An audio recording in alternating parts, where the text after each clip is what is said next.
pagi. Damai dan kesejahteraan dari Tuhan memenuhi kita. Bapak Ibu, saudara yang dikasihi Tuhan Yesus, pagi ini sebelum kita berdoa, mari kita merenungkan firman Tuhan. Firman Tuhan yang mengerti, firman Tuhan yang membuat kita ini memahami bahwa kedamaian itu ternyata hanya ada di dalam Tuhan, Bapak Ibu Saudara. Dan ketika kita bersama-sama dengan Tuhan, maka sungguh kedamaian itu sejati, Bapak Ibu Saudara. Tetapi jika kita tidak bersama-sama dengan Tuhan, kedamaian itu semu, Bapak Ibu Saudara ya. Jadi saya ingin kita melihat bahwa kedamaian bersama Kristus itu indah, Bapak Ibu Saudara ya. Jadi kita bisa benar-benar hati kita damai, tentram ya, bukan hanya kedamaian ketika di dalam Kristus, tapi juga kesejahteraan. Maka itu kita sering memberi salam kepada saudara-saudara kita, salam damai sejahtera. Artinya bukan hanya damai, tapi juga kesejahteraan dari Kristus, Bapak Ibu. Jadi Kristus bukan hanya menyelamatkan, tapi juga memberikan kesejahteraan ya yang baru bagi kita semua. Nah, mari kita melihat firman Tuhan, Bapak Ibu Saudara. Ya. Judulnya adalah menceritakan pendamaian yang dari Allah ya. Menceritakan pendamaian yang dari Allah ya. Bapak Ibu Saudara, kenapa saya memberi judul ini? Karena saya melihat benar-benar orang yang dalam Tuhan tidak mengalami damai sejahtera, tidak mengalami kedamaian tadi, Bapak Ibu Saudara. Tetapi ketika kita di dalam Tuhan, kita punya damai sejahtera. Dan kedamaian itu berbeda dengan kedamaian yang didapat dari dunia ini. Mungkin dunia mereka merasakan kedamaian yang sama dan kesejahteraan yang sama. Tetapi Bapak Ibu Saudara, semuanya itu. Semu Bapak Ibu, dan suatu saat mereka akan terbentur bahwa kedamaian dan kesejahteraan yang mereka punya itu semu Bapak Ibu Saudara. Tetapi yang Anda katakan salam damai dan sejahtera dari Tuhan kita Yesus Kristus, itulah yang sesungguhnya yang sejati Bapak Ibu Saudara ya. Nah, ini firman Tuhan mengatakan demikian. 2 Korintus 5 ayat 19. Sebab Allah mendamaikan dunia dengan dirinya oleh Kristus dengan tidak memperhitungkan pelanggaran mereka. Ia tidak mempercayakan berita pendamaian. Ia juga telah mempercayakan berita pendamaian itu kepada kami. Saya ulangi lagi supaya bisa tepat Bapak Ibu Saudara. 2 Korintus 5 ayat 19, sebab Allah mendamaikan dunia dengan dirinya oleh Kristus dengan tidak memperhitungkan pelanggaran mereka. Ia mempercayakan berita pendamaian itu kepada kami. Bapak Ibu Saudara, ini firman Tuhan ini memberikan pengertian kepada kita. Yang pertama, Bapak Ibu Saudara melihat Tuhan atau Allah itu sendiri telah mendamaikan dunia dengan dirinya melalui Kristus, Bapak Ibu Saudara ya. Jadi kita mesti mengalami pendamaian itu. Bukan hanya mengalaminya, tapi juga memahami pendamaian dengan Allah itu sendiri, Bapak Ibu Saudara, sehingga kita memiliki kedamaian, kesejahteraan. Damai itu, saudara-saudaraku, artinya kita mengalami hubungan yang baik dengan Tuhan Sang Pencipta. Jika kita tidak mengalami kedamaian itu, maka artinya kita menjadi musuhnya Tuhan, berseberangan dengan Allah sumber hidup itu. Maka maut itu, Bapak Ibu Saudaraku, yang disebut maut itu sebenarnya adalah kita tidak memiliki hubungan dengan Tuhan, terpisah dengan Tuhan, itulah maut. Terpisah dengan sumber hidup. itulah maut, Bapak Ibu Saudaraku. Nah, kita mesti mengalami dan memahami, Bapak Ibu Saudaraku, kedamaian dari Tuhan itu.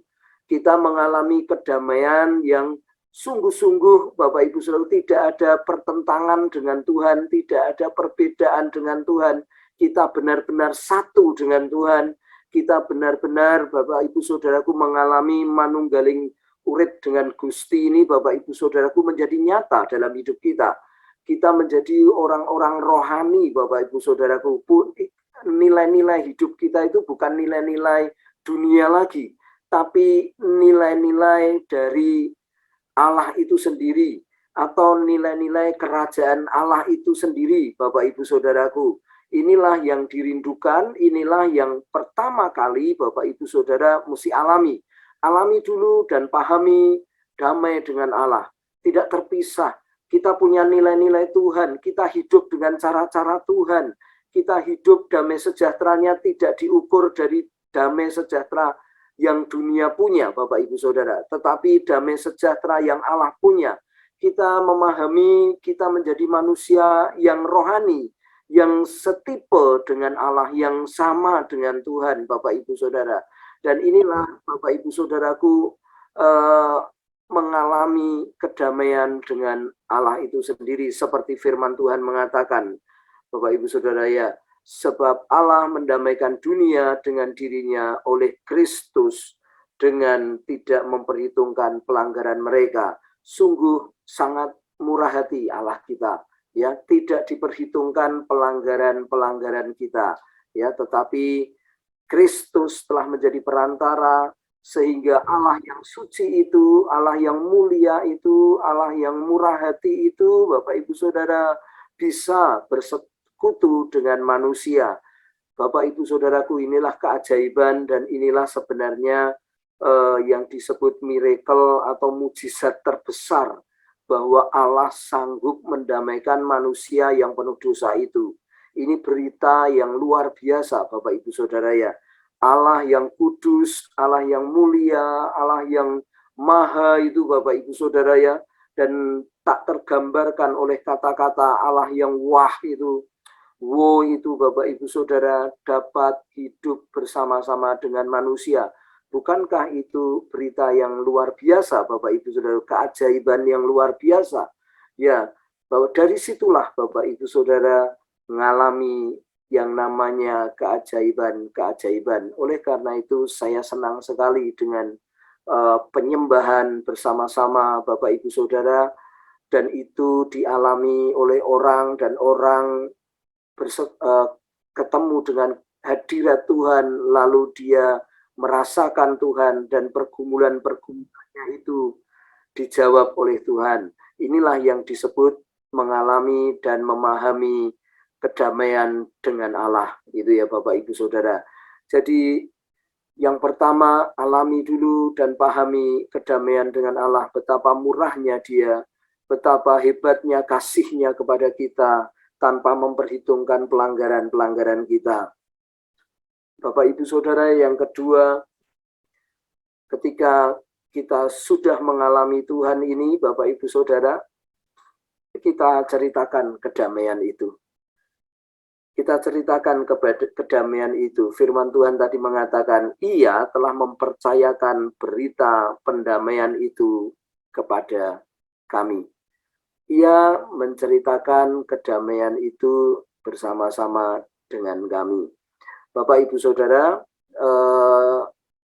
saya beberapa waktu 2 hari lalu saya muter-muter healing.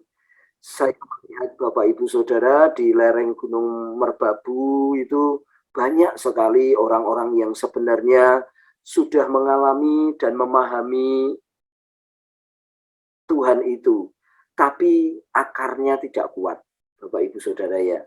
Beberapa orang dari antara mereka tidak lagi bertahan di dalam pendamaian dengan Tuhan.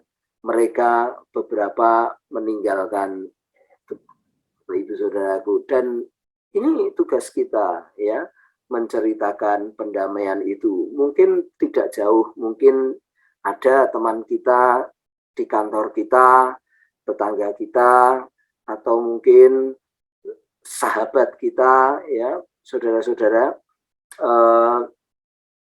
saya menceritakan bagaimana tadi malam saya sharing lewat WA dengan Mas Lelen yang di Salatiga. Mas Lelen dulu punya teman PA namanya Mas Wowon, saudaraku, dan dia malam itu Mas Lelen ceritakan sekarang kalau Mas Wowon itu telah meninggalkan damai dengan Allah itu sendiri. Lalu dia menceritakan saya ingin membuka wawasannya itu, Romo. Oh ya, saya doakan. Saya dulu memang sudah ngerti, sudah diberitahukan kakaknya, Mbak Teddy juga ngasih tahu. Jadi mereka dulu PA bersama saya waktu SMA, saudara-saudaraku, dan satu ini ada 3 teman, satu jadi pendeta, satunya pindah itu, satunya Mas Lelen ini. Dan Mas Lelen diberi kesempatan Tuhan untuk menceritakan kembali kedamaian itu, kemurahan Tuhan itu, ya. Dan ketika sharing itu, saya melihat bagaimana orang yang meninggalkan Tuhan benar-benar kehilangan kedamaian, dan dia jadi tidak damai dengan dirinya, tidak damai dengan teman-temannya, saudara-saudara. Karena tidak damai, tidak mengalami kedamaian dengan Tuhan, jadinya kedamaiannya itu hanya lokal aja untuk dirinya, hanya lokal untuk ukuran kelompoknya, hanya lokal untuk kepentingan dirinya. Jadi saudara-saudara, tapi kita bisa damai dengan siapapun, karena kita sendiri sudah mengalami kedamaian itu. Oleh karena itu, mari kita ceritakan, mari kita teguhkan. Mari Bapak Ibu Saudara, teman-teman yang melayani di mahasiswa, yang pelajar, yang di keluarga, dan dimanapun, mari kita menceritakan kedamaian itu dan mengokohkan kedamaian itu dalam batin setiap umat Tuhan. Mengakarkan kedamaian itu dalam hidup setiap umat Tuhan dengan cara terus menceritakan kedamaian itu. Mari Bapak Ibu Saudara, kita berdoa.